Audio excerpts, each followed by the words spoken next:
guys, what's up everyone? Welcome or welcome back again to another video tutorial lesson from the Apex Predator Billiards Training Club. My name is Apex Linear, your aspiring professional pool player and pool instructor. Now in today's video tutorial, we're going to be taking a deep analytical look at a 10-ball rack that came from one of my practice sessions.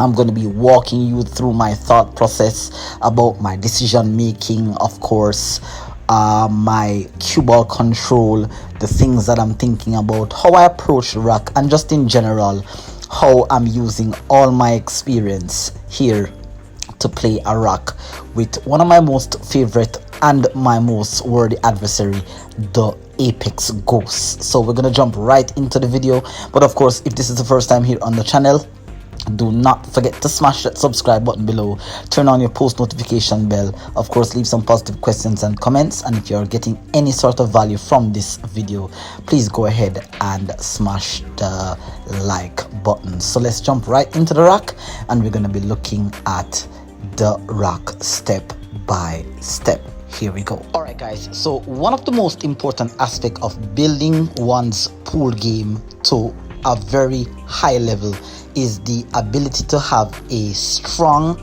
compact and consistent break shot where you have fairly good control on your cue ball and you're hitting the rack fairly squarely and getting very good spread. Of course, not every rack when you break it is going to be laid out like sitting ducks where the position plays easy. Sometimes it boils down to you making crucial decision when you have to. Now for this break shot, it is somewhat successful in the fact that I got a ball down, but I sort of lost control. Well, not sort of, I really did lose control of my cue ball, and of course a few of the object balls kissed my cue ball around the table, leaving me in an unfavorable position here. Not a bad position because I'm still at the table and I have the first choice of decision to make here. Now obviously I do not have a clear look at the one, so I'm gonna have to construct a strategic push out shot here. Now I'm examining the table and I'm looking at where would be the best place for me to push the cue ball. I don't want to push the cue ball into an area where my opponent can play a what I would call an attacking safety, but at the same time I do not want to leave myself in a position that doesn't give me an opportunity to return to the table. Now I've decided to push the cue ball to the short rail here, giving my opponent a look at the one ball. Now obviously I'm not gonna be leaving my opponent here with a makeable shot, and at the same time I want to make the shot. For example, if my opponent is going to be playing a safety, it's going to be a very difficult safety that they will have to execute. Now I'm looking here at overcutting the one ball, bringing it down to the other end rail and bringing the cue ball to hide behind the cluster of the 10, 8 and 9. But unfortunately and fortuitously I pocketed the 10, and I'm not so certain that at different levels maybe a higher level player would take on the kick. I personally, if this had happened to my opponent, I would not take on the kick, but of course here I am going to have to because I'm playing with the Ghost. So I'm looking at using a system that I have showed you many times on my channel here, kicking to the back of the side pocket. It's a very useful system when it comes to kicking from the long rail to the end rail. It guarantees you a hit on the object ball most of the time. Now the kick was obviously successful in terms of not giving up a ball in hand, but I obviously sold out the game here, giving my opponent a decent opportunity here to construct a run out.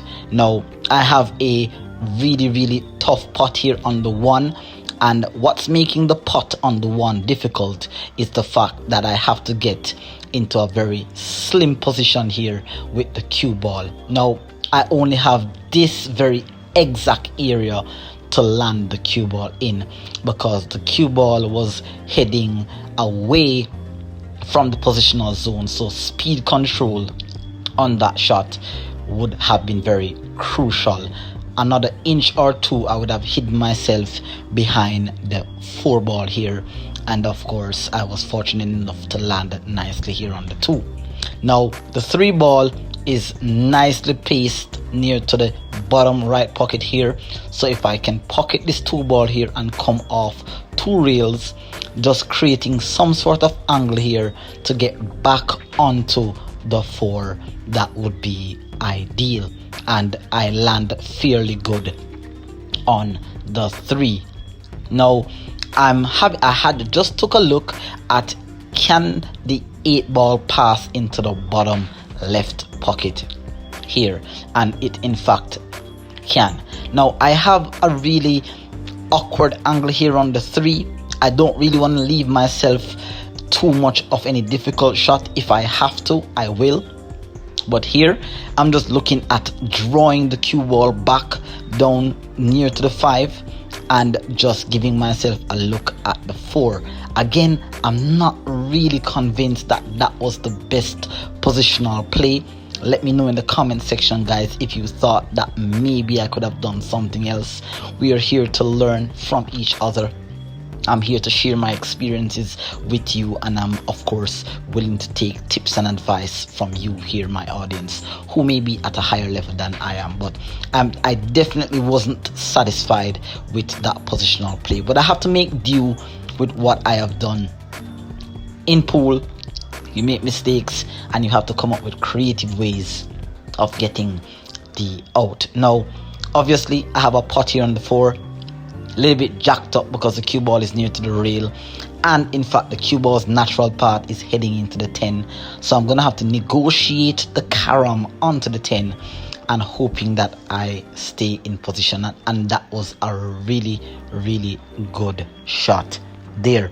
Of course I was very fortunate that I didn't scratch, and just that little bump created a better layout here for me. Now I'm back in line, and you would have heard this many times over, that once you fall out of line it's very difficult to get back in line, and of course if you're fortunate enough to get back in line, you need to stay in line. Now I need to create an angle here on the 7 ball that will propel my cue ball to get back onto the 8, so I decided to play onto the right side of the pocket line on the 7 ball here. Now here is where decision making is crucial, and obviously every level you will have players playing the game a different way. There's a right way and there's a wrong way, and there's an appropriate way. Now I have a decision to make here, and I'm looking here that I need to land into that zone. Now there's 2 ways to land into that zone. I can simply play a 1 rail, cutting the 7 into the corner and coming up 1 rail into that zone, or you can do what I just attempted to do, which is in fact the incorrect positional route. Now I'm the kind of player that I like to move the cue ball around the table, but sometimes you have to make do by playing the game as simple as possible. Now this is where I find myself making a huge mistake, and I have learned from this experience, which is why I like sharing these videos with you guys, because when I edit these videos and I show you my practice sessions, I learn from them and it helps me to grow. Now here I've landed not badly. I still have a shot on the 8, but this now has caused me to have to negotiate a carom again onto the 9, and I'm gonna have to roll this 8 ball in and hoping that the stroke speed is enough to hold position for the 9. Crucial here, guys.